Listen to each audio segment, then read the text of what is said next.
¿Qué tal? Saludos, muy buenas noches, bienvenidos a Vía V. Saludamos a nuestros espectadores, como cada noche en directo. Estamos en la redacción central de La Voz de Galicia. Es jueves 2 de diciembre, un día especialmente frío, con muchas nevadas por toda Galicia.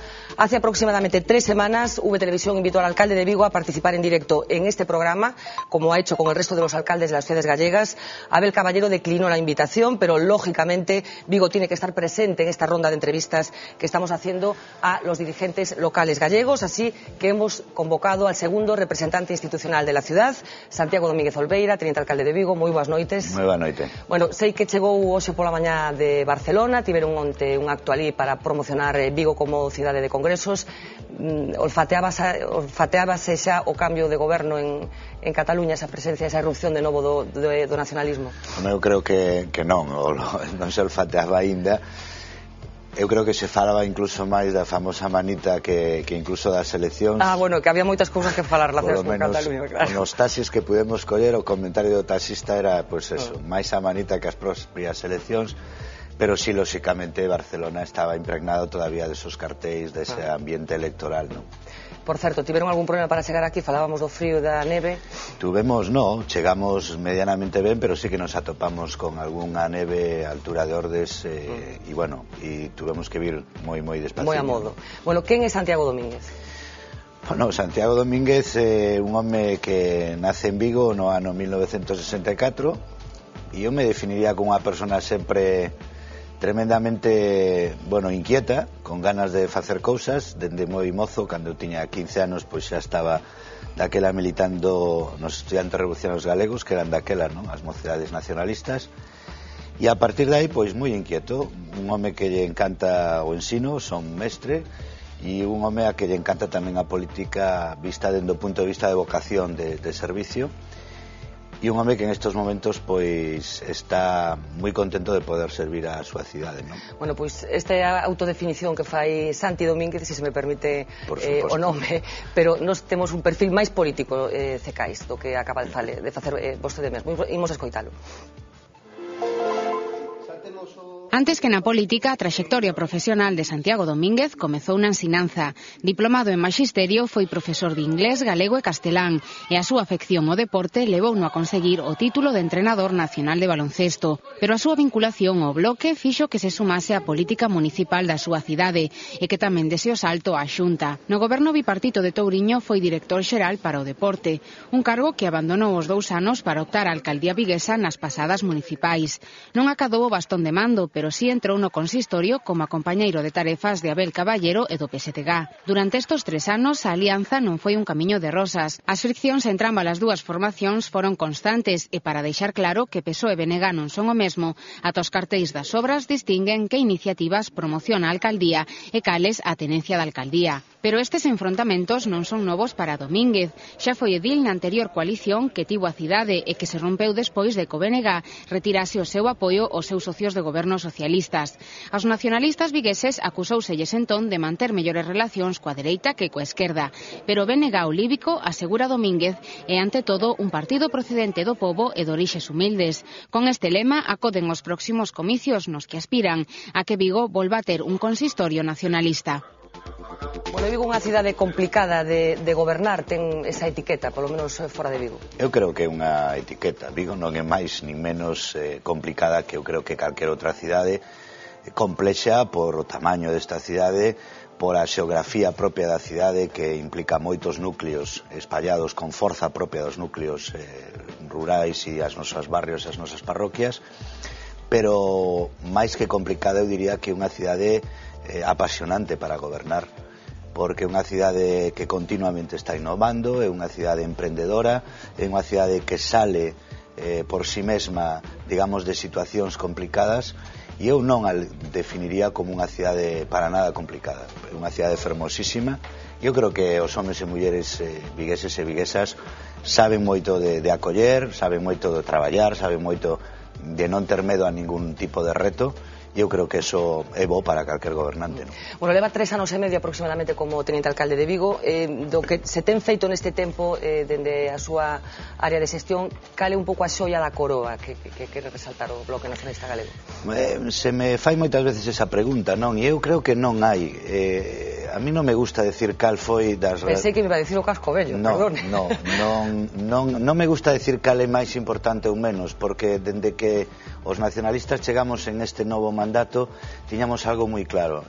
Para nós o obxectivo fundamental é traballar para a xente, aumentar a calidade de vida dos vigueses e viguesas. Moitas veces se falan de grandes infraestructuras, estamos a falar pois, de grandes temas a nivel xeral, e moitas veces nos esquecemos de que hai pequenas cousas que realmente son importantes para que un vigués ou unha viguesa se sinta realmente cómodo na súa cidade. O meu Cascobello, estou moi satisfeito, moi orgulloso do traballo que desenvolvimos no Cascobello, porque había moitísimo que facer. E o problema do Cascobello é como cando un, sempre poño o exemplo, non? Cando un chega a unha habitación completamente desordenada e dices, empezo a ordenalo mañán, porque isto é tremendo, non? Eu creo que eso foi o que estaba pasando.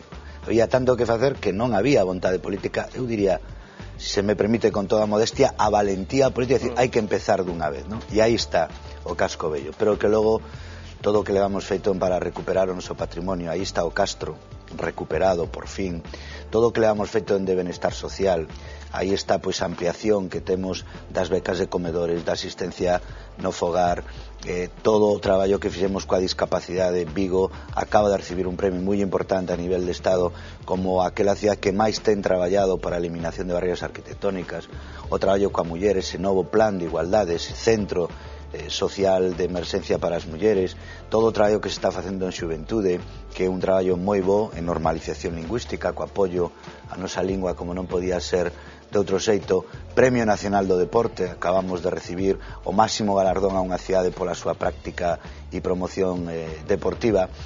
En definitiva, eu estou moi satisfeito do traballo dos concelleiros e concelleiras do BNG, do noso traballo en comercio, en turismo, e polo tanto non me gusta poñer máis en riba que outro. Creo que todo é importante para este obxectivo, non? Si non estivera gobernando en coalición, neste caso co Partido Socialista, que cousas distintas tería feito?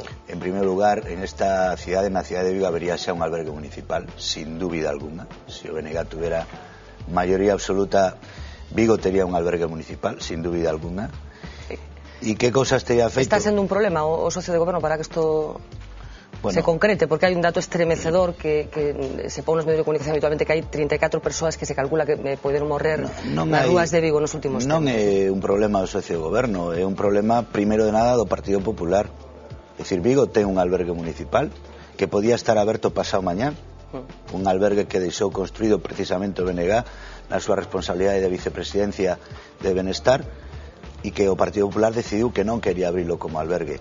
Despois o Bloque Nacionalista Galego puso en marcha unha nova ubicación que evidentemente aos nosos socios de goberno non lles gustou, seica porque había veciños que se opoñían, non lles gustou, e en este sentido, bueno, pois o Partido Socialista así o quiso a cidadanía, ten maioría dentro do goberno e polo tanto non pudo ser esa ubicación, non? Polo tanto, vostede me preguntaba que faría. Sí. Bueno, se me ocurre ahora como algo que creemos que é moi necesario, pero evidentemente, é dicir, somos dúas forzas políticas. Se o BNG estuviera gobernando con mayoría absoluta, as prioridades posiblemente en unha acción de goberno, bueno, pues posiblemente irían por outro lado, pero nos respetamos sempre o que a cidadanía dixo que non quería un goberno con maioría do Partido Popular, que quería unha coalición con maioría para o Partido Socialista, e eso respetamos a través do pacto de goberno, ¿no? E esa coalición e esa necesidade de pactar cousas obliga a tragar moitos sapos cada día, digamos? No, eu, en contra do que ven repetindo o Partido Popular, non, hasta saciedade de que os gobernos de coalición son malos, eu creo que todo o contrario. Eu creo que precisamente o ter que pactar, o ter que non levar ti sempre a razón e ter que dialogar, eu creo que redunda no beneficio da cidade. Eu sempre o digo, o Partido Popular en Vigo tuvo unha maioría absoluta aplastante, como nunca se tuvo, é dicir, 15 concelleiros e concelleiras chegou a ter o Partido Popular nos anos 99.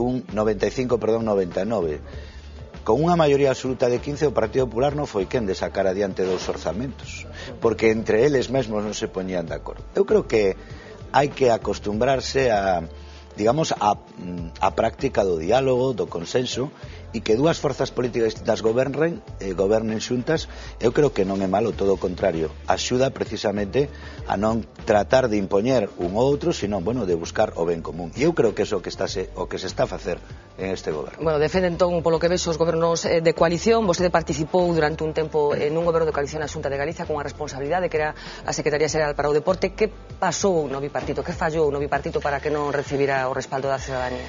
Bueno, eu creo que o mellor nos plantexamos en 4 anos pretender iniciar moitas cousas, desmantelar moitas cousas que tiñamos obrigatoriamente que desmantelar de os anos do Partido Popular e do señor Fraga Iribarne, e eu creo que o mellor pois non aquilatamos ben ese tempo. En unha legislatura e despois de vir con 16 anos dun goberno mayoritario do Partido Popular, de querer desmontar e querer explicar á ciudadanía todos os cambios en unha sola legislatura, o mellor creo que aquilatamos pouco o tempo, non? Eu diría que eso quizá foi o que nos pasou, e tamén eu sempre quero ser autocrítico. Nos faltou explicación. Eu creo que nos faltou explicar á ciudadanía por que queríamos facer esos cambios, que o que queríamos transformar. Pero tamén digo unha cosa, despois de 4 meses, creo que van, ou 5 meses dun goberno do Partido Popular, eu creo que a ciudadanía galega se dá conta de que pese aos errores que cometimos non hai color entre como gobernábamos os nacionalistas en coalición co Partido Socialista e o nefasto goberno que está facendo ahora mismo o señor Feijóo. Pero teñen algunha enquisa que confirme esa teoría que está expoñendo? Eu creo que hai que velo na rúa. Eu creo que a mellor enquisa son os datos que acabamos de recibir, por desgraza, dos parados no mes de novembro. É dicir, en todo o Estado español se aumentan en 26.000 os parados, e desos 26.000, 7.700 son galegos e galegas. É dicir, fíxese que só Andalucía, con 8 millóns de habitantes, é dicir, prácticamente casi 5 millóns máis que nós, pois é a única comunidade que nos supera. Bueno, eu creo que esos datos están aí para demostrar que o señor Feijóo, que iba a arreglar tantas cousas en 45 días ou en un mes, evidentemente non está arreglando nada. En calquer caso, como está sendo no Bloque Nacionalista Galego a dixestión desa derrota, desa perda do poder da Xunta de Galicia? Público e notorio que hai certas disensións internas de como se ten que afrontar o futuro. Como interpreta Santi Domínguez a situación que está vivindo o Bloque hoxe? Esa derrota electoral foi dura, para que vamos a negar? Foi moi dura. Levábamos moitísimo tempo intentando desaloxar democráticamente, non, o Partido Popular do goberno do noso país. O BNG sempre tuvo vocación de transformar este país porque temos un proxecto global para este país e que as mínimas de cambio, é dicir, que despois de un mandato pois non podas continuar. Sobre todo foi traumático un pouco por non poder rematar esos grandes proxectos que tiñamos para Galiza, non? E, bueno, se está dixerindo, eu creo que agora, evidentemente, o que nos preocupa aos homes e mulleres que forman parte do BNG xa non é volver a analizar e avaliar constantemente que ten pasado. Non, non. Nos preocupa o futuro. Nos preocupa dar alternativas reais para este país, e vendo realmente as políticas tanto do Partido Socialista no Estado como do Partido Popular aquí en Galiza, cada vez pensamos con toda humildade que o BNG é cada vez máis necesario para este país, para que este país poda defender os seus intereses por riba de ter sempre que plegarnos os intereses de Santiago ou dun señor líder do Partido Popular ou os intereses de Madrid. Eu creo que se está vendo que non hai hoxe alternativas reais á situación económica que temos, que é o que máis está preocupando a nosa xente, e o BNG en este sentido, como forza coherente e responsable que queremos ser, o que nos preocupa en estos momentos xa non é nin a nosa situación interna, que a vamos levando como calquer outra formación política, non nos preocupa tampouco que o que pasou en estos momentos todo o BNG.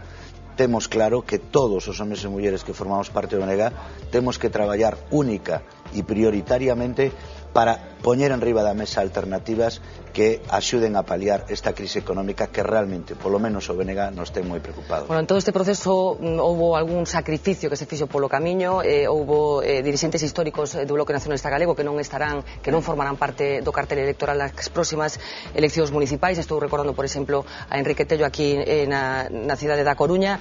Vostede sentiuse respaldado desde sempre, acariñado, en concreto pola UPG, que parece ser a forza emerxente deste momento dentro do Bloque Nacionalista Galego?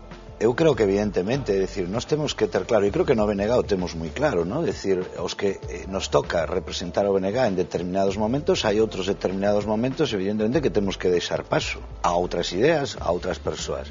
E ademais o importante de todo isto que se fai sempre dende a democracia interna que temos, dende as bases.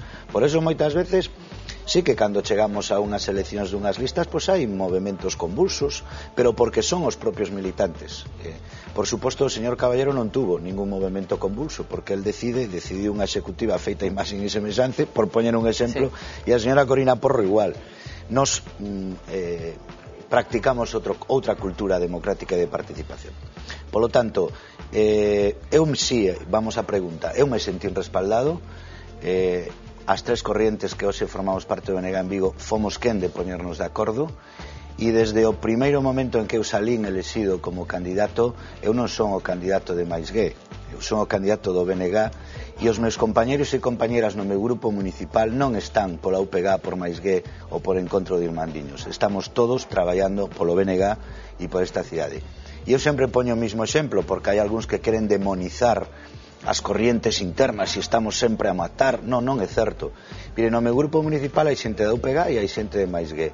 E eu lle podo decir que en estos 3 anos, 4 ou 5 meses que levamos en este mandato, nunca hubo, e de verdade o digo, hubo evidentemente debate, hubo reflexión, pero nunca hubo ningún tipo de práctica de que eu defendo isto porque ti eres do outro ou eu deixo de ser, non? E en ese sentido, Santi Domínguez ten moi claro, eu teño moi claro que eu son o candidato do BNG, non son o candidato de ninguna corriente interna, e o domingo pasado pois tuvemos a oportunidade de celebrar a presentación da candidatura e ali era BNG todo, non era ningunha parte, era o BNG, e iso é o que queremos. Bueno, hoxe Anxo Quintana ven de confirmar algo que xa se sabía, que despois das vindeiras eleccións municipais se retirará da política activa. Como valora este xesto e como valora a figura de Anxo Quintana? As decisións personais evidentemente non me queda máis que respetalas, non, profundamente, e sobre todo tratándose de un bo amigo, de un bo compañeiro dentro do BNG como é Anxo Quintana. Eu creo que a figura e a talla política de Anxo Quintana, como por desgracia soe pasar, se valorará pois o mellor dentro dunhos anos, non? Anxo Quintana, cando toma o relevo de Xosé Manuel Beiras, un relevo nada fácil dentro do que significa Xosé Manuel Beiras para o nacionalismo galego, e o que significa para a historia do BNG, para tamén para o presente, e agardo que o que signifique para o futuro. Coller ese relevo non é nada fácil, non? E eu creo que Anxo Quintana, mentras estuvo á frente como portavoz nacional, conseguiu, eu creo que un BNG moito máis cercano á sociedade, un BNG moito máis aberto, e un BNG que foi quen incluso de abrirse a sectores pois que antes dificilmente nos podíamos abrir. E creo que como vicepresidente da Xunta, ao frente pois desa Consellería de Benestar Social, a transformación dos servicios sociais só en 4 anos foi tremenda. É dicir, eu creo que no mellor non o supemos vender, pero non se supo valorar realmente que en menos de 4 anos, bueno, pois aquí se creou unha verdadeira rede social galega cando non existía. É dicir, pois se crearon desde as escolas infantís, se crearon máis de 50 centros de día en un mandato, aí están o transporte adaptado en toda Galicia para os deficientes, para os discapacitados e demais. É dicir, toda a rede social, eu creo que foi un traballo enorme. E eu creo que Anxo Quintana sempre terá sitio no nacionalismo e no bloque nacionalista galego, porque, repito, é un home que xa dende... É un pensamento de Santi Domínguez ou un pensamento que comparte toda a organización? Bueno, non o sei, é un pensamento de Santi Domínguez. Eu creo que Anxo Quintana marcou un fito histórico cando dende Allariz, evidentemente, foi un claro exemplo do que queríamos facer os nacionalistas nos concellos. Iso foi un exemplo que todo o mundo transportamos durante anos, non? E polo tanto eu falo como Santi Domínguez. Eu creo que Anxo Quintana tería todavía moito percorrido políticamente e que creo que sempre vai a ter un sitio no nacionalismo e no bloque nacionalista galego. Bueno, que pensa de Abel Caballero? Abel Caballero, alcalde da cidade, porque así o quiso a ciudadanía, quiso un goberno de coalición e polo tanto con unha maioría do Partido Socialista, e é pois a persona que en estes momentos é o meu socio de goberno xunto co seu partido. E eu creo que pouco importa o que eu pense ou non. Eu creo que o máis importante é que hai un pacto de goberno e que tanto Abel Caballero como Santi Domínguez estamos traballando pola cidade. Logo que cada un opine do outro, eu creo que eso para os ouvintes ou para a cidadanía en xeral é o que menos importa. O que máis importa é que sexamos capaces de solucionar os problemas que ten a nosa cidade. Pero na cidadanía en concreto de Vigo está corrida a especie polo menos de que moito feeling entre os dous non hai. É que eu sempre o dixo en o mismo, é dicir, é que eu non aspiro a irme de copas, por poñer un exemplo con Abel Caballero, nin aspiro a que seamos grandes amigos, é que non é ese o noso papel. O mellor o podemos chegar a ser, que evidentemente tampouco nunca descarto este tipo de cousas, pero que o problema non é que teñamos feeling ou non, o problema é que Santi Domínguez, cando se presenta como candidato a alcaldía e despois das eleccións dice: vou a respetar o mandato da cidadanía, e é que haxe un goberno de coalición nacionalista e progresista que non goberne o Partido Popular. E a partir de aí eu o que lle digo a Abel Caballero e ao Partido Socialista estos son, digamos, as nosas condicións, que se plasma en un pacto de goberno que nos satisface os dous, porque creemos que eso que hai que facer por a cidade.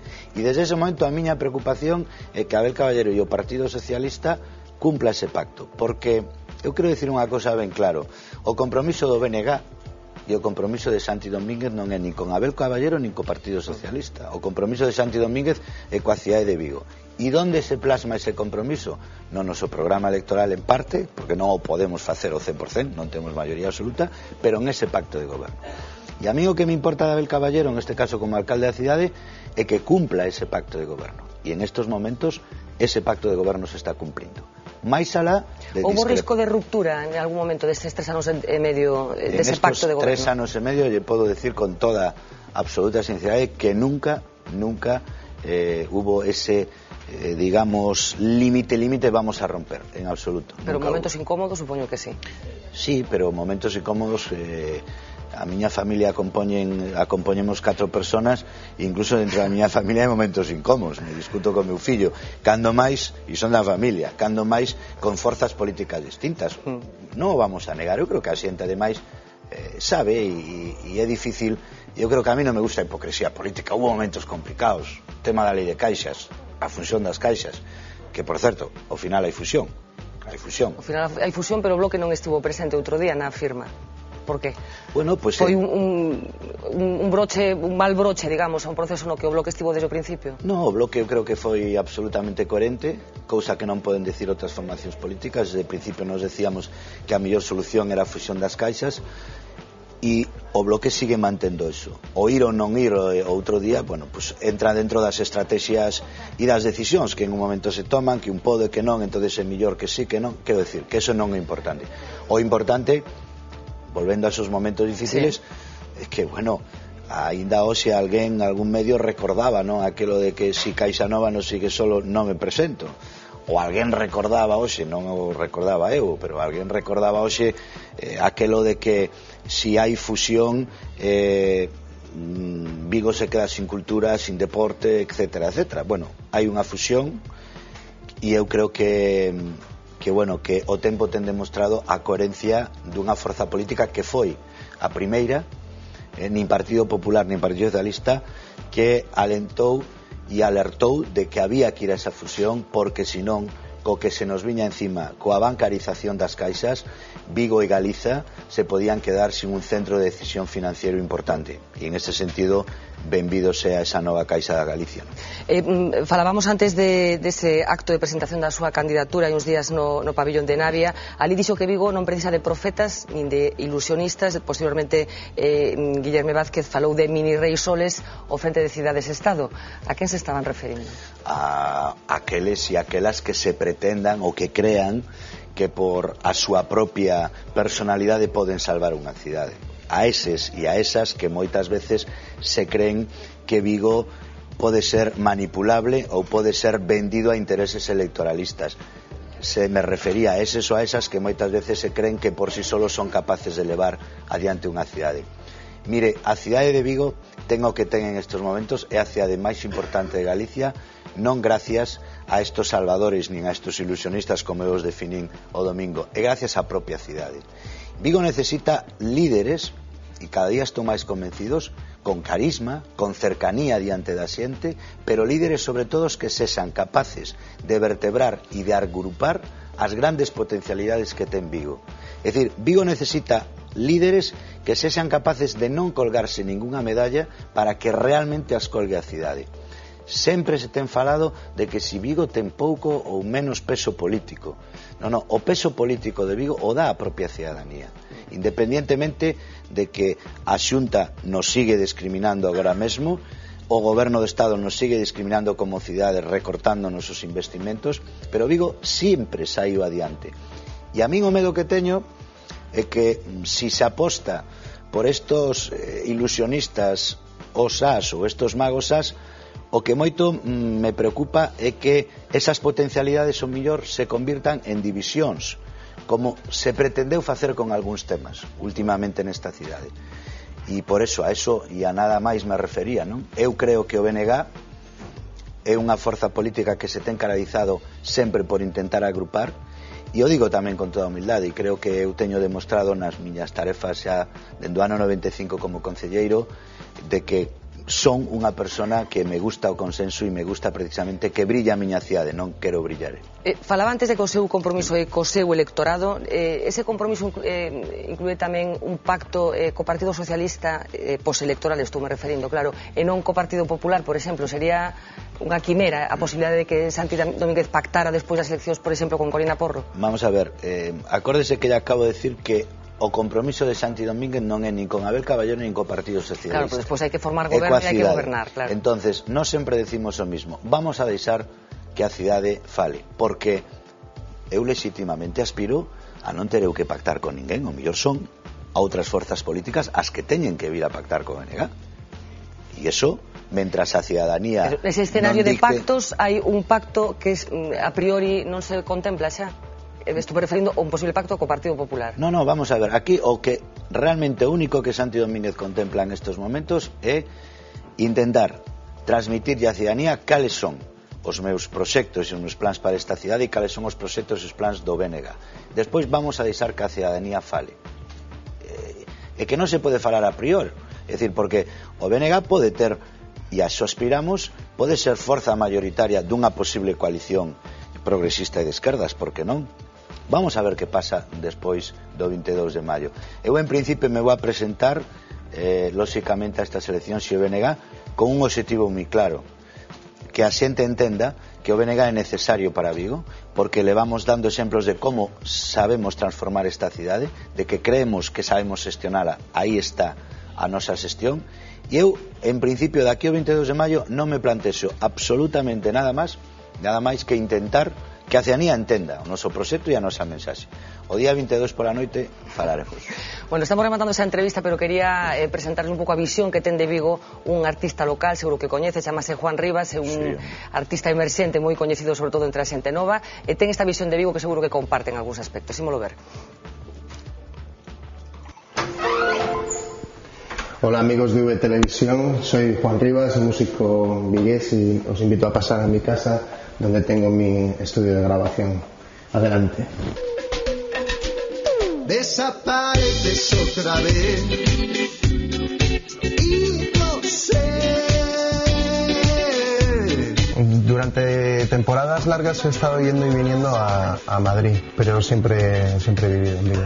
Antes dependías mucho más de ir a un estudio de grabación. Hoy en día es casi al revés, llevas casi todo hecho y a lo mejor en un estudio profesional ya grabas las últimas cosas o se hacen las mezclas. Entre mis lugares favoritos de Vigo he elegido, pues por mi condición de músico, un sitio marco incomparable para hacer conciertos, que es Castrelos, el Central Park de Vigo. Aquí creo que todos hemos disfrutado en alguna ocasión a muchos de nuestros músicos favoritos. He tenido oportunidad de tocar 2 veces aquí y es un lujo estar en este escenario con todo esto repleto de gente. Que lo diga Carolina, a ver.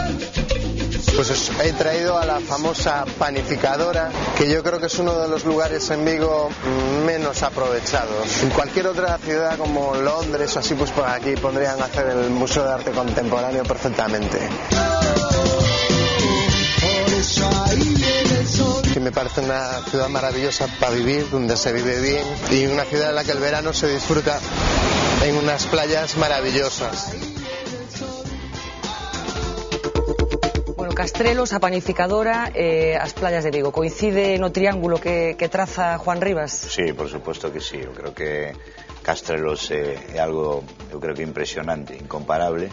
A panificadora, por fin, podemos decirlo que se vai a preservar. Acabamos de tomar unha decisión en este sentido. E as praias, si lle engadimos ademais ese gran parque natural que é o Parque Natural das Illas Cíes, bueno, pues coincido que Vigo unha cidade maravillosa para vivir. Bueno, para rematar, Santiago Domínguez, que é o millor de ser vigués? Vivir en Vigo, nacer en Vigo e estar en Vigo, e sobre todo coñecer a xente de Vigo. Bueno, pues muchísimas gracias por acompañarnos esta noite aquí en Vía V. Rematamos a entrevista con Santiago Domínguez, pero nosotros continuamos en directo despois dunha pausa publicitaria.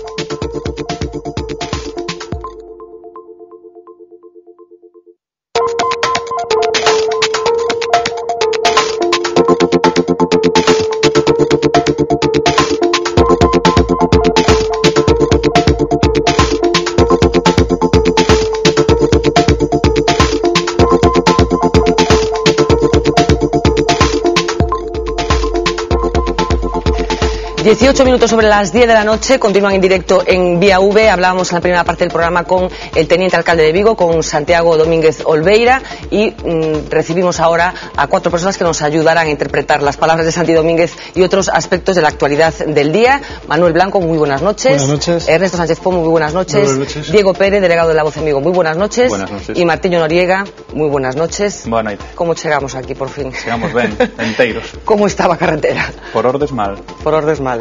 E agardamos que a volta mellor. Bueno, pues nada, problemas, como saben todos vostedes, con mal tempo esta noite. Bueno, Diego Pérez, ¿cómo vimos a Santi Domínguez? Bueno, pues yo lo he visto amable. Me quedo con la parte de la entrevista en la que le has preguntado por Abel Caballero y él, tirando de manual, pues ha respondido que es el alcalde de Vigo, cosa que hemos descubierto esta noche, y otro tipo de asuntos, ¿no? Pero bueno, es lo normal, tirando de manual. Pero sin decir muchas cosas, pues ha dicho bastantes, que en el fondo hay un bigobierno en Vigo y que no se lleva especialmente bien con el alcalde, ¿no? Manuel. Sí, yo coincido plenamente con la parte más interesante de la entrevista, es las cosas que no dijo sobre Abel Caballero, ¿no? Desde luego aturar a Abel Caballero, como todos los que seguimos un poco la actualidad de Vigo, sabemos no debe ser fácil, y más desde su posición. La definición que hace, yo nunca me iría de copas con él, es muy reveladora de la relación que mantiene con él, ¿no? Es que aquí vino a hacer una entrevista, no vino a contar la penitencia que tiene que llevar permanentemente, claro. En cualquier caso, ¿es importante tener feeling en un gobierno de coalición? Yo creo que sí. Martín probablemente Martín lo diría, pero yo creo que sí. Yo creo que hay que tener, es un equipo, es igual que cuando trabajas, pues no sé, en la sección de un periódico, un equipo deportivo, una empresa. Yo creo que es importante tener feeling, es decir, yo creo que lo que trataba de explicar Santi Domínguez, de que cada uno tiene sus objetivos que coinciden en unos puntos, que es la ciudad de Vigo y tal. Pero yo creo que hay que tener feeling. Y me permitiría más, Fernanda, yo creo que hay que tener una relación casi amistosa para compartir el mismo proyecto cuando estás al frente de una empresa como es esa, es decir, que es la empresa de sacar Vigo adelante.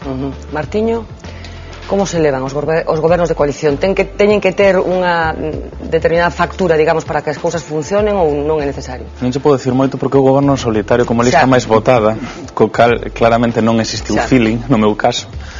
Non existiu, non porque non se intentase, senón porque ao mellor non se asumiron os roles, non? Pero sí que eu estou de acordo con Ernesto, que polo menos debe haber un respeto á diversidade e debe haber unha relación, pois, que vaya máis alá da posición diplomática, non?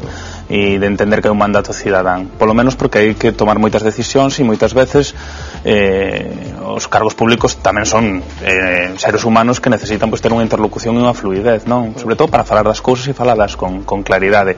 Eu coido que Santi estivo moi respetuoso co seu socio de goberno, non pode ter queixa. Creo que nese sentido co seu socio de goberno e co BNG en general tamén. É unha posición que lle honra, non? pero eu estou convencido de que Santi é a única esperanza en Vigo para superar, polo menos dentro dos roles de goberno, o liderazgo de Abel Caballero, que para min representa aqueles valores máis jacobinos e máis abelcéntricos que pode ter o PSDG a PSOE a nivel galego. Bueno, o problema deste tipo de coalicións é que cando se aproxima unha cita electoral, ese buen rollo, digamos, que van levando durante os tempos precedentes pode saltar polos aires. Como se pode xestionar o tempo preelectoral nun goberno que probablemente, si o Partido Popular non consigue maioría absoluta, está condenado a entenderse outra vez despois das eleccións? Claro, es que el bloque y el PSOE están condenados, efectivamente, y además tienen que lidiar con una contradicción, yo creo. Desde lo ocurrido en el bipartito de la Xunta, pues tienen que guardar las formas y aparentemente llevarse bien, o por lo menos no exteriorizar de cara a los ciudadanos que tienen muchos problemas y que hay falta de entendimiento en muchos temas, ¿no? Tienen que lidiar con eso y a la vez pues diferenciarse un poco, porque claro, en las elecciones son un cartel electoral distinto y cada uno vela por sus intereses. De todas maneras, no negó, yo le pregunté explícitamente si los pactos postelectorales implicaban necesariamente un acuerdo con el Partido Socialista o que había la posibilidad de acuerdos con el Partido Popular, y bueno, dio un rodeo, pero tampoco lo negó expresamente. No lo negó, pero a día de hoy es una posibilidad que en el bloque yo creo que rechazan. Yo hace poco tuve la oportunidad de entrevistar en Radio Voz a Guillermo Vázquez, en una entrevista con otros compañeros, y le planteamos precisamente esta tesis al hilo de acuerdos puntuales en asuntos estratégicos para Galicia que han salido últimamente, el decreto del carbón, las cajas, y lo rechazaba de plano, ¿no? Desde ese punto de vista me parece que a día de hoy no están encima de la mesa, por más que además Feijóo sí ha realizado algún que otro guiño para abrir esa vía, una vía que yo por ahora no acabo de ver totalmente abierta en la parte del bloque. Pero este é un reparo, Martiño, que vincula especialmente a UPG, xa falando das corrientes do bloque nacionalista galego, ou habería outras corrientes que si, bueno, non desbotarían a posibilidade de chegar a acordos puntuais ou a pactos ou a coalicións de goberno en sitios concretos co Partido Popular? No, coido que é unha posición maioritaria dentro do BNG, non? E eu a comparto. Eu entendo que o que debe aspirar o BNG legítimamente a liderar pois unha alternativa nacionalista progresista ao Partido Popular, e no seu momento liderouna. E eu entendo que no seu momento no bipartito, incluso Anxo Quintana como portavoz fixo un esforzo por intentar buscar ou achegarse a unha base social que se entendía que podía ser unha base máis desideoloxizada ou máis próxima ao Partido Popular, e o experimento non saiu ben. Bueno, vou-te facer unha encerrona. Imagínate que tens que pactar entre Rafa Cuña e Abel Caballero, a quen elegirías?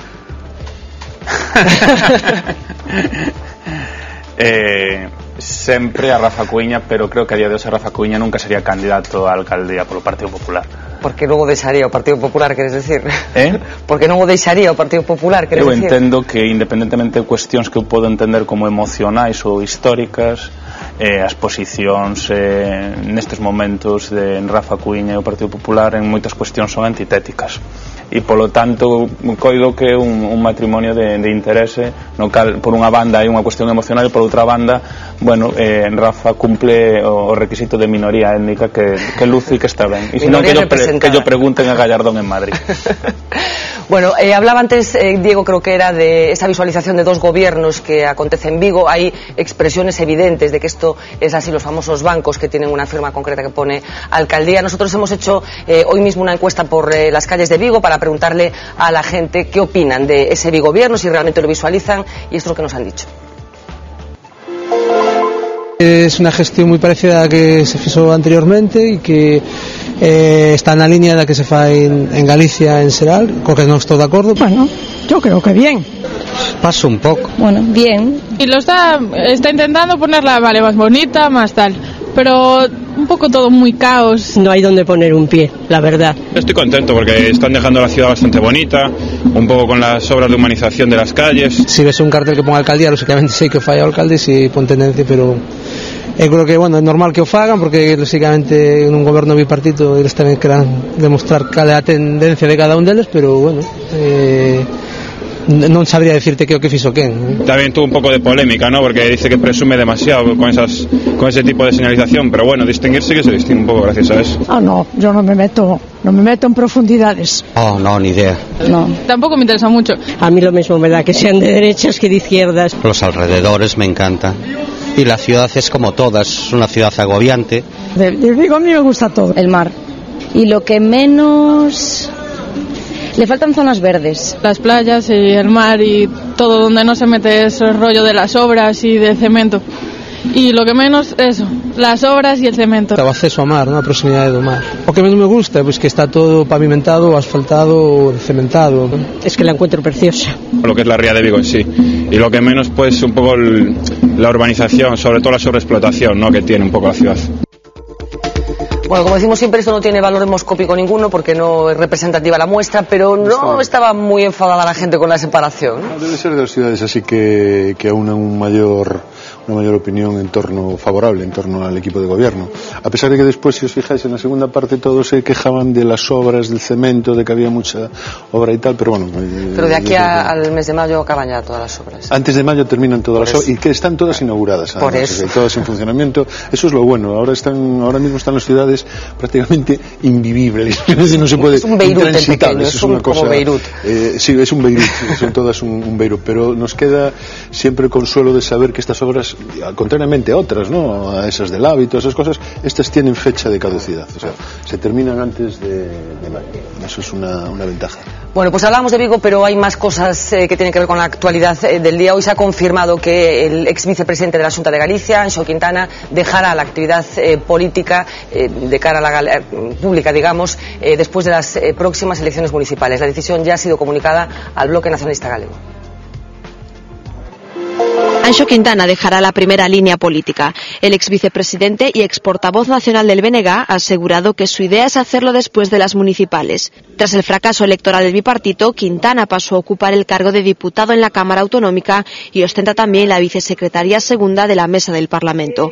Pero ha asegurado que cuando le venga bien al BNG, dejará la vida institucional. La noticia ha salido a la luz una semana después de que se le haya adjudicado una plaza de enfermero en un centro de salud de Fene, plaza que actualmente no ocupa por disponer de excedencia especial. El portavoz nacional del BNG, Guillermo Vázquez, ya ha sido informado de los planes de futuro de Anxo Quintana. Bueno, un año y medio después de la pérdida del gobierno de la Xunta, Anxo Quintana parece que poco tiempo desaparecerá de la escena política, como ya hizo, sí, justo después de las elecciones municipales, el expresidente de la Xunta, Emilio Pérez Touriño. ¿Se cierra una etapa con esta decisión de Quintana? Sí, yo creo que sí, esta era la crónica de una salida anunciada, ¿no? Yo tengo la sensación de que ha esperado demasiado tiempo, ¿no? Si comparamos con la decisión que tomó Touriño en su momento, o la que tomó el pasado domingo Montilla, nada más perder las elecciones, probablemente Quintana ha demorado demasiado su salida en la medida en que ya todo el mundo lo da por amortizado, incluso a nivel interno, en el propio bloque, ¿no? Su peso dentro del partido ha ido cayendo, incluso su propia gente, los más afines, los que todo el mundo colocaba muy en su entorno, ha adquirido un papel residual. Probablemente en ese sentido es una salida, una figura ya completamente amortizada, y ahora tendremos que ver qué papel juega en la política gallega e incluso a nivel personal, porque es una ruta curiosa de seguir por algunas alianzas que firmó, sobre todo en su última etapa de gobierno al frente de la Xunta, ¿no? Sí, yo le preguntaba a Santi Domínguez, él decía que todavía tendría mucho recorrido dentro del nacionalismo gallego, luego decía que era una opinión personal suya, ¿no? Que no era una opinión que emanara del bloque, digamos. Pero es que yo creo que Anxo es un poco la imagen, no sé si estáis de acuerdo conmigo, la imagen del fracaso del bipartito, ¿no? O una de las imágenes del fracaso del bipartito. Decía Santi, es que, claro, llevábamos tantos años aspirando a gobernar Galicia, pero teníamos un proyecto y hemos estado tan poco tiempo. Yo creo que Anxo Quintana es una de esas imágenes. A lo mejor no se corresponde con la imagen, esta, la del bipartito, digo, tan positiva que se tenía de él cuando estuvo al frente de la alcaldía de Allariz y su gestión en Allariz. Pero ahora mismo lo que se recuerda es esa imagen de fracaso. Yo estoy de acuerdo con Manolo, yo creo que el recorrido va a ser más bien pequeño porque los tiempos cambian, la gente tarda tiempo en olvidarlo, y además yo creo que él no se va, evidentemente. No es una retirada, por decirlo de alguna manera, para volver ni cosas de esas, es una retirada porque está cansado, porque no se le escucha. Él ha dicho que creía que no tenía el protagonismo que se merecía en el partido. Es decir, yo creo que los tiempos van a hacer que se olvide, que nos olvidemos de Quintana. Si me permitís una acotación sobre lo que dice Ernesto, la imagen del fracaso. Esta imagen del fracaso tiene cierto peso, no hay que olvidar que el bipartito pierde el gobierno de la Xunta por el escaño que pierde el bloque, ¿no? Es decir, en esa medida sobre Anxo Quintana recae en cierta medida la responsabilidad de haber perdido un diputado que es el que le hubiera permitido al bipartito seguir en la Xunta, ¿no? Y el PSOE siempre ha dicho desde que salió del gobierno que ellos mantuvieron el papel, mantuvieron el peso, y efectivamente ellos mantuvieron al menos los diputados que tenían, ¿no? Entonces yo creo que eso siempre le ha pesado. Yo, sin embargo, compartiendo eso, creo que también Anxo Quintana es un político amortizado desde no tanto la salida del gobierno o la pérdida del gobierno de la Xunta como desde la asamblea del bloque, ¿no? Que parece que ya lo relega a un papel secundario absolutamente. Él crea un instituto de opinión, como recordáis, se posiciona en contra de la fusión de las cajas, va perdiendo peso paulatinamente dentro de la propia organización, porque bueno, es un hombre joven relativamente, ¿no?, para poder seguir unos cuantos 52 años en política. Y en teoría pues podría en cualquier momento volver y ocupar ya, pero parece que cualquier puesto secundario, no parece que esté llamado ya a grandes responsabilidades en una organización que no le ha querido. Bueno, Martín, yo seguro que ofrece una perspectiva diferente de la de los compañeros periodistas. Bueno, eu coido que Anxo é unha persoa que ten un peso específico dentro do BNG, non? E que sería bo que o seguira mantendo, porque é certo que se de alguna cuestión e de alguna cousa pecamos a veces dentro do BNG en ser excesivamente antropofáxicos cos nosos referentes políticos, non? Ser incluso máis críticos que a propia ciudadanía ou que a propia sociedade.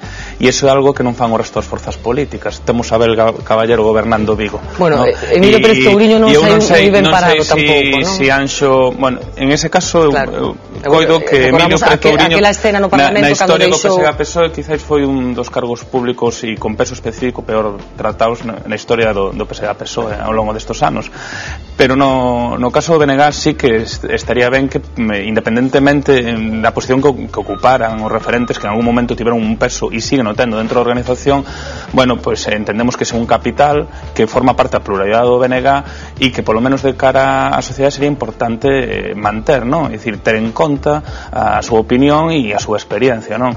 Anxo foi un referente dentro do municipalismo, Allariz é un símbolo e foi a primeira persoa que ao fronte dunha organización nacionalista tivo responsabilidades de goberno na Xunta, non?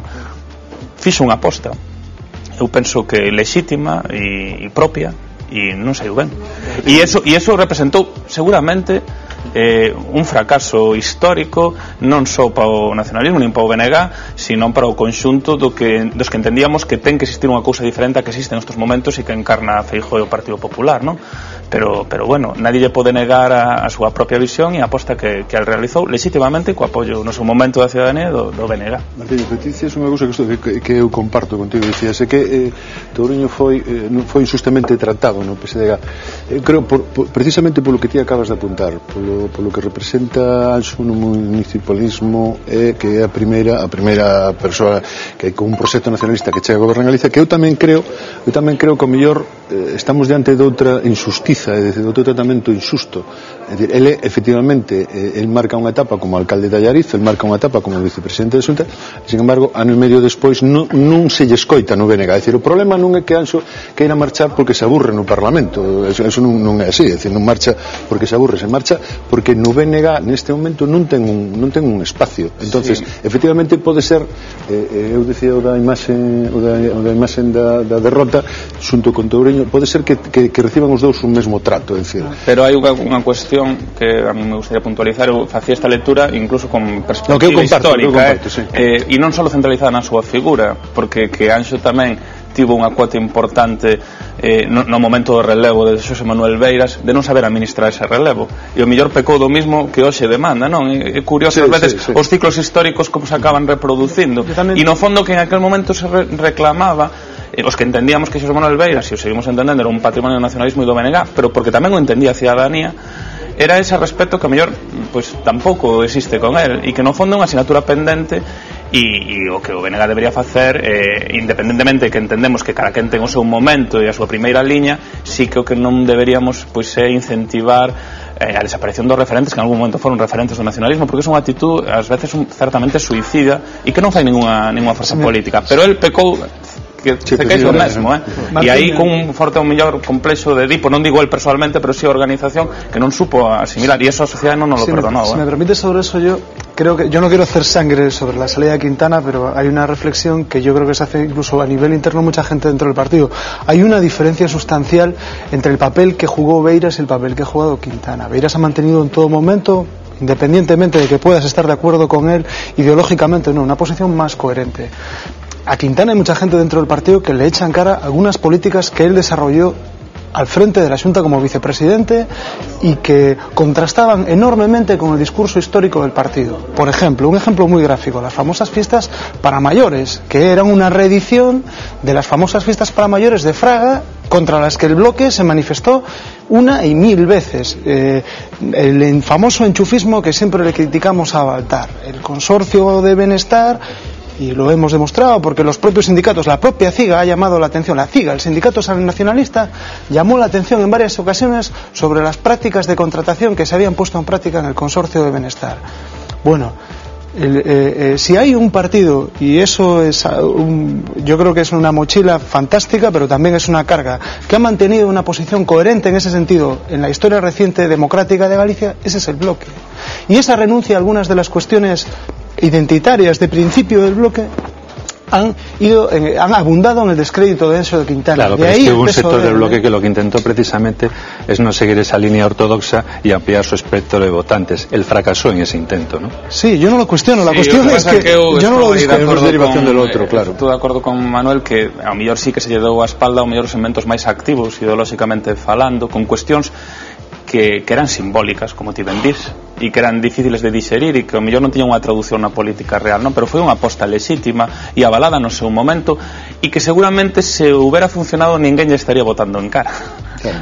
Esa é a cuestión. Sí. A cuestión, o famoso diputado do que falaba Manuel, a cuestión é que non funcionou. Eu teño o máximo respeto, eu creo que ten que formar parte do patrimonio do nacionalismo. Pero o patrimonio con actualidade, do patrimonio e que non pode desaparecer, pero sí que creo que no seu momento el foi a unha formulación que ao mellor nun futuro podría chegarse a unha formulación de Convergencia e Unión, e o BNG é unha forza política que ten unha tradición instalada na esquerda histórica moi forte. Non estamos falando únicamente de posicións socialdemócratas. Entón, claro, hai cuestións que ás veces é complicado, non? É complicado asumir, a pesar de que podas estar convencido de que sea a fórmula que debe funcionar, cousa que eu non comparto, pero bueno, sobre todo aquí neste país. Bueno, hay un debate que tiene que ver con qué se hace con los líderes de los proyectos políticos que fracasan, ¿no? Hay que mandarlos a su casa o se pueden reconvertir en algo. Hablábamos antes de Abel Caballero, de la ciudad de Vigo. Abel Caballero tiene a saber el fracaso electoral más importante del Partido Socialista en la historia de la democracia, que incluso consiguió que el bloque nacionalista galego se convirtiera en segunda fuerza política y al final fue candidato a la alcaldía de Vigo. ¿Qué hay que hacer con los responsables o con los cabezas visibles de los fracasos electorales? Montilla, hablabas. Pues depende, se retira. ¿Qué hacemos con los...? Depende, ¿no? Yo sería partidario de que los que valgan se queden y los que no valgan, pues que se vayan a su casa o que pongan en práctica. Se contaba eso de que son como un florero que sí, están en las esquinas. Lo decía Felipe. Sí, ¿no? Eso los expresidentes son como floreros chinos. Sí. Chinos y tal, que no saben nunca dónde hay que colocarse. Yo creo que depende mucho de ellos, ¿no? Yo creo que depende mucho de las ganas que tengan ellos y de la capacidad que tengan ellos de integrarse. De momento lo que sabemos de todo este tipo de personajes que estuvieron y ya no están es que son como unos pajaritos que aparecen en los momentos más inoportunos a decir las cosas más inoportunas, ¿no? Es decir, tenemos a la gente, recordamos todos casos que no hace falta poner encima de la mesa, que en el momento más inoportuno salen ellos a decir las tonterías mayores, ¿no? Porque yo creo que hay como una resistencia a entender que ya no están. Es decir, se niegan a aceptar la evidencia. Cuando se pierden unas elecciones, tenemos el caso de José María Aznar. José María Aznar pierde unas elecciones como las pierde Felipe González, como las perdió Montilla y como las puede perder Rodríguez Zapatero. Es decir, si pierden las elecciones, se acabó. Pero es que se resiste periódicamente a andar por la vida dando lecciones de ética sobre cosas que él fue incapaz de hacer. Es decir, en una etapa anterior lo hizo Felipe González, el propio Felipe González lo hizo. Bueno, yo creo que depende mucho de que ellos quieran ocupar un espacio que les corresponde. Sí. Yo, de todos modos, prefiero que estén fuera El que ha optado por silencio absoluto es Touriño, por cierto, ¿no? Que sí, no se le ha vuelto a oír prácticamente sí. desde que lo dejó la Xunta. Bueno, hay más asuntos políticos del día. Hoy se celebró el Consello de la Xunta, presidido por Feijóo, y lo que está sucediendo en las últimas semanas es que como los presupuestos tienen estrujado al gobierno, las decisiones tienen poca envergadura, con lo cual las ruedas de prensa posteriores al Consello se convierten en una especie de interrogatorio sobre la política autonómica y española. Vamos a escuchar lo que pasó hoy. Más político que de gobierno, los consellos de la Xunta se están convirtiendo en los últimos meses en un altavoz para que Feijóo opine. El contenido de las reuniones cae quizá porque a final de año se nota la falta de liquidez. Los presupuestos del 2011 tampoco darán para muchas alegrías, así que se imponen las lecturas políticas. Hoy tocaba buscar las cosquillas a Zapatero y sus medidas económicas. Adoptar medidas. Ás poucas horas de finalizar as eleccións catalanas, cando xa estaban, parece ser, que previstas, acredita que non se pode gobernar en función das axendas electorais. Y mientras Feijóo eludía responsabilidades en el aumento del paro en Galicia, sí opinaba sobre la desaparición de los 400 euros. Me preocupa esa medida, creo que é unha medida moi dura e creo que é unha medida que necesita unha reflexión e que necesita unha alternativa.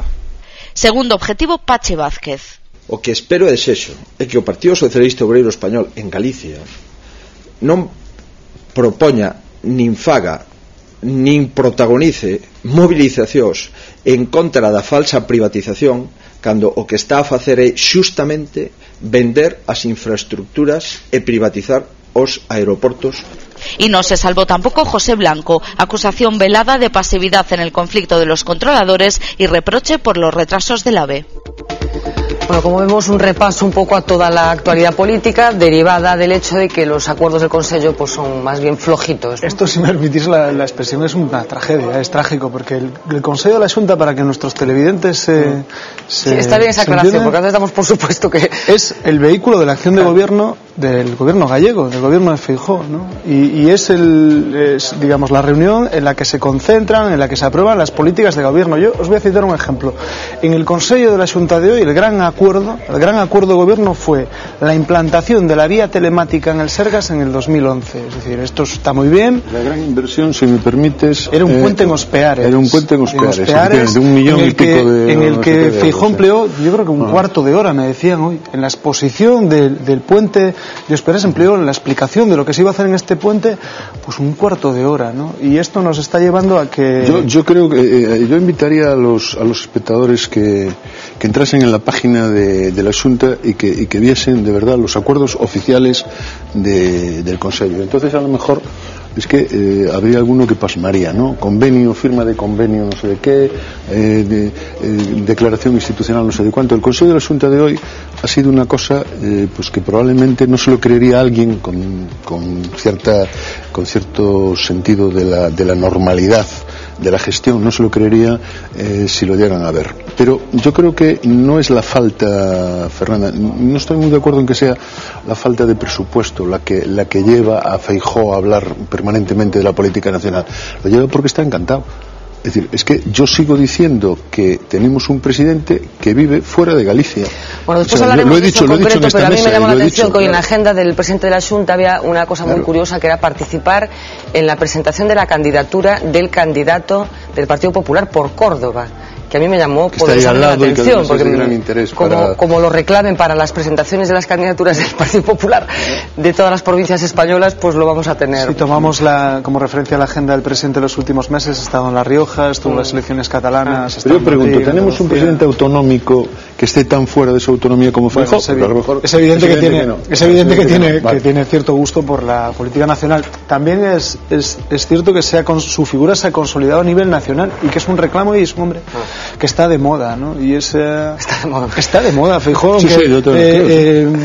aunque nos... Hombre, hasta en la presentación del candidato de Córdoba, aunque lo veamos desde otra perspectiva, es un político que a nivel estatal tiene su encanto, tiene un discurso de ámbito estatal que encaja en el momento en el que estamos y al que yo creo que le está beneficiando mucho el liderazgo tibio de Rajoy, por decirlo de alguna forma, ¿no? El hecho de que Rajoy pues no es un político con un gancho a nivel de la calle tremendo, ¿no? Entonces eso pues amplifica el espectro, y en ese espectro pues en el que tradicionalmente estuvo Gallardón, porque Gallardón sí ha sido un político al que hemos visto frecuentar otros lares además de la Comunidad de Madrid, pues en ese espectro ha entrado él, ¿no? Y ha entrado pues con fuerza a la vista de la prolífica agenda en la que se Hombre, mueve, es evidente que él y Esperanza Aguirre son las dos varones del PP mejor posicionados por lo que pudiera ocurrir, ¿no? Sin embargo, yo creo que eso no le puede servir de justificación para abandonar la acción política en Galicia, y no creo, comparto con Ernesto, que la falta de presupuesto sea una buena excusa. A Feijóo le toca ahora mismo probar la receta que él ha hecho probar a otros organismos, ¿no? De administrar con menos.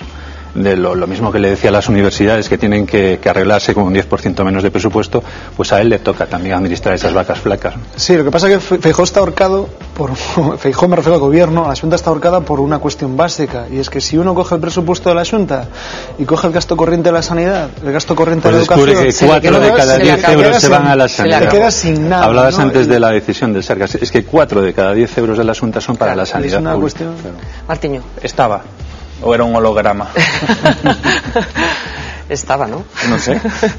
Como hoxe está de califato tamén. Sí, por eso. Córdoba, efectivamente.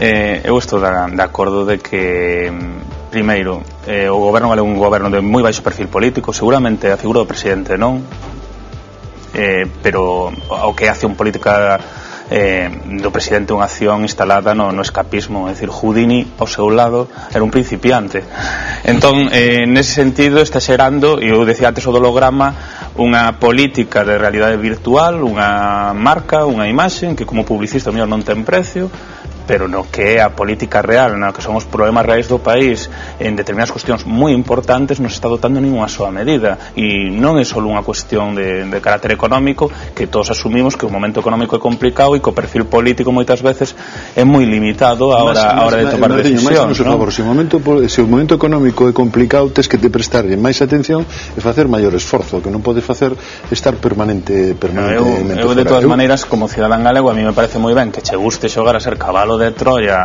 do Partido Popular a nivel estatal e estar en todas as salsas, pero que aquí temos unha problemática específica, temos moitas cuestións das que hai que falar, e o que menos nos interesa nun Consello da Xunta é estar continuamente con este tipo de cuestiones, que non está ben a hora de que un presidente dé unha opinión, pero que non poden ser o motor dun goberno galego, non? Por eso digo que a mí me dá a sensación de que él non está. Bueno, Feijóo, sí. No, ese es uno de los problemas, ¿no? El problema de lo que hablamos. La anécdota que yo contaba del acuerdo es que el Consejo de hoy que citaba Ernesto no es una casualidad. Los consejos de las últimas semanas han tenido un perfil muy bajo, y este es un problema que tiene Feijóo y al que tendrá que poner remedio. Yo coincido con Diego en lo que dicen, que él va a tener que apretarse el cinturón y hacer más con menos, ¿no? Y las constantes acusaciones, el darle al Consejo un perfil muy político, muy declarativo, muy de cargar contra Blanco, muy de cargar contra Pachi, le resta protagonismo a lo que de verdad es el Consejo, que es el ejemplo de la acción de gobierno de Feijóo. Después hay cosas, me permite, Fran, después claro, es que hay incongruencias absolutas que yo creo que la gente se tiene que dar cuenta. O sea, Núñez Feijóo criticar las privatizaciones que hace otro partido, la verdad es que es para echarse, para morirse de risa o para echarse a temblar, es decir, porque es que su partido se ha pasado 8 años en el gobierno privatizando, vamos, es que ha privatizado absolutamente todo, y hoy, en vez de dar cuenta de unos acuerdos del Consejo de los Asuntos, se pone a criticar a Madrid porque es que privatiza. Bueno, es que es una incongruencia absoluta lo que estamos viendo. Bueno, decíamos que Feijóo está siendo reclamado por gente de su partido de otros puntos de España, pero tiene algún incendio dentro, en concreto en la provincia de Ourense. Ayer se ha sabido que Enrique Novoa, el que perdió con el candidato de Baltar, ha renunciado a su papel en el Ayuntamiento de Ourense, a pesar de que en teoría es el candidato mejor valorado en las encuestas. Baltar ha ganado la batalla, como sabemos, Baltar le lanzó un órdago a Feijóo, que Feijóo perdió. El presidente de la Junta Local de Ourense, Poli Novoa, anunció ayer su dimisión después de haber puesto su cargo a disposición del partido tras la celebración del Congreso Provincial de Ourense el pasado enero. Y es que a pesar de la cautela que emplea Poli Novoa en sus declaraciones tras la renuncia a su cargo, a nadie se le escapa que los problemas entre el excandidato a la alcaldía orensana y el coordinador de los populares en la provincia nacieron a raíz de dicho cónclave. En dicha reunión, en la que José Manuel Baltar se erigió como ganador, Enrique Novoa apostó por el candidato propuesto por el aparato del partido como regidor del PP en la provincia, el alcalde de Berín, Juan Manuel Jiménez Morán. En el seno de la familia Baltar se tomaron este voto como una traición, y a partir de ahí las posturas fueron ya irreconciliables. Poli Novoa fue apartado de la carrera hacia la alcaldía de Ourense por José Manuel Baltar, un movimiento que ha sido interpretado por el entorno de Novoa como una venganza del presidente provincial. De nada sirvieron los datos de las encuestas que daban como claro favorito a Novoa. Baltar impuso a su candidato, Rosendo Fernández. El ex portavoz municipal asumió la decisión del partido resignándose a la dirección tomada por los Baltar. Habrá que ver ahora los resultados que cosechan los comicios de mayo de 2011, en los que el PP se juega no solo la alcaldía de la ciudad de Las Burgas, sino también la presidencia de la Diputación, de la que José Luis Baltar es dueño desde hace más de 20 años. Bueno, Diego, tiene un problema Baltar Feijóo en Ourense. Eso parece, no parece lógico que un candidato a la alcaldía que estuvo a punto de conseguirla en las últimas elecciones, por un puñado de votos no consiguió esa mayoría absoluta, ahora tenga que renunciar porque no apoyó a Baltar en su momento, ¿no?, para la baronía provincial. Aplicando el mismo criterio, Corina Porro no podría ser candidata en Vigo, por ejemplo, que se quedó a 2.000 votos de la mayoría absoluta, ¿no? Louzán es distinto a Baltar. Eso parece, ¿no? Que parece que Baltar ya ha marcado una impronta en Ourense que es indeleble, por lo menos ya es hereditaria, ¿no? Martillo. Sí, os Baltar lembrame esto de O Soprano, ¿no? O sea, no estamos pluralizando. Os Baltar sustentan o goberno galego. As veces cando se fala das corrientes do BNG ou da dialéctica entre o PSG e a PSOE, aquí hai un grupo de diputados que depende dos Baltar que está sustentando un goberno galego e que ademais ten un discurso antitético e moitas veces é certo que a maioría do PP adopta unha posición despreciativa cara a eles polas prácticas clientelares, pero se está sustentando, é unha posición canto menos cínica, non? E logo tamén é certo que hai aí unha fractura importante en temas en cuestións identitarias como pode ser o tema lingüístico que fai que ao final acabes chegando a conclusión de que se non unha mayonesa o Partido Popular é un chumichurri. Pero puede tener problemas, puede resultar un problema serio para Feijóo esto a medio plazo. Yo no lo tengo claro. Yo hago incluso la lectura contraria, ¿no? Yo que coincido con vosotros en que esta es la primera derrota orgánica de Feijóo, es incuestionable porque él apostó por el candidato de Berín en el Congreso Provincial y perdió.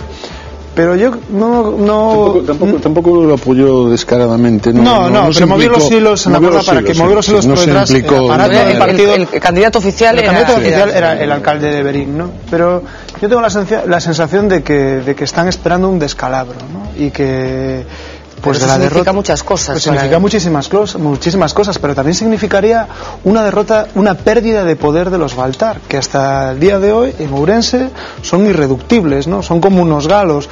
Y si se consolida la pérdida de la alcaldía de Ourense, a partir de ahí pueden empezar a ocurrir otras cuestiones. No hay que olvidar que Baltar padre no está tan cerca de no está demasiado lejos su jubilación, al menos eso es lo que él ha insinuado en varias ocasiones. El problema es que puede perder también la Diputación de Ourense, con lo cual ya entramos en otra dimensión, claro, ¿no? Y a partir de ahí las cuentas que se le exigirían a los Baltar serían otras muy distintas.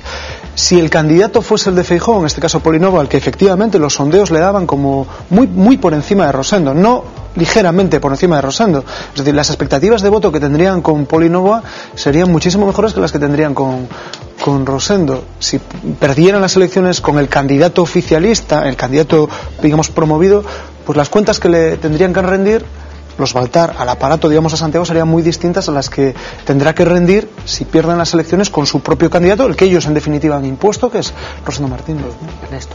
No, yo creo que la venganza se sirve fría, es cierto eso de que la venganza se sirve fría y los Baltares no perdonan, ¿no? Pero tampoco yo creo que sea una cuestión de los Baltares. Acabamos de ver en Madrid, en el Partido Socialista, que Tomás Gómez, que gana las elecciones de junio, no ha tocado, o sea, no ha integrado a ninguno de los que iban en la anterior candidatura. Yo creo que las elecciones en los órganos del partido son siempre tremendamente combativas y dejan muchas heridas, ¿no?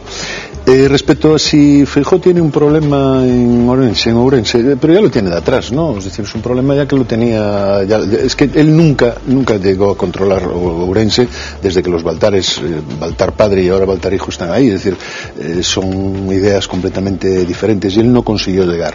Yo no sé lo que pasaría, Manolo, si se pierde la alcaldía. Si no se recupera, vamos, porque no la tiene la alcaldía de Ourense, pero yo creo que cuando los Baltares juegan con tanta firmeza y con tanta decisión, los Baltares son estrategas de largo recorrido, no quiero decir viejos estrategas, pero experimentados estrategas. Tenemos en la memoria incidentes varios que demuestran efectivamente que son grandes estrategas. Claro, es decir, es que decía Martín, no, tiene un grupo, no sé qué, y yo recordaba, es un grupo que se encierra en un piso, y monta un motín. De todos modos, es cierto lo que dices tú. Es que más que un grupo parlamentario o una corriente dentro del partido, lo que es un grupo de presión. Aún recordamos aquel viaje famoso.